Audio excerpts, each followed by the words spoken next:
Hi friends, welcome back to our channel మమ్ము shorts అండి. So ఈ పొడవుగా కనిపిస్తున్నాయి కదండి, ఇవేంటనేది చూస్తున్నారా? ఇవి చందనం మొక్కలు అనేసి అంటారండి. చాలా పొడవుగా ఉంది చూడండి.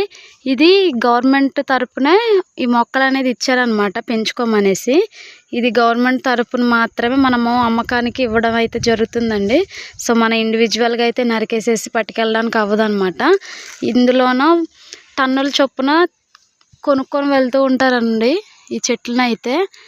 మొత్తం ఇది మన ఇంటి పక్కనే ఉందండి తోట అయితే. సో వీటి మధ్యలోని జీడిమాడ తోట కూడా వేశారు. మధ్యలో తాడి చెట్లు, ఎర్రచందనం మొక్కలు ఇవన్నీ ఉంటాయండి. సో ఈ విధంగా ఉంటాయన్నమాట లైన్గా. చాలా ఒక 2 ఎకరాల వరకు ఉంటుందండి తోట అయితే. సో ఇది ఇంకా చిన్న తోటేనమాట, ఇంకా లావ్ అవ్వాలి. సో పెరగడం కోసం ఇంకా ఈ చెట్లని ఈ విధంగా అయితే ఉంచారు చూడండి. దీని తొక్క అయితే చాలా గట్టిగా ఉందండి, తీసినా రావడం లేదు. సో దీన్నే ఎర్రచందనం మొక్క అయితే కాదండి, చందనం మొక్క. సో ఎవరికైనా తెలియని వాళ్ళు ఉంటే కనుక చూడండి, ఓకేనా? సో ప్లీజ్ సబ్స్క్రైబ్ చేసుకోండి ఫ్రెండ్స్.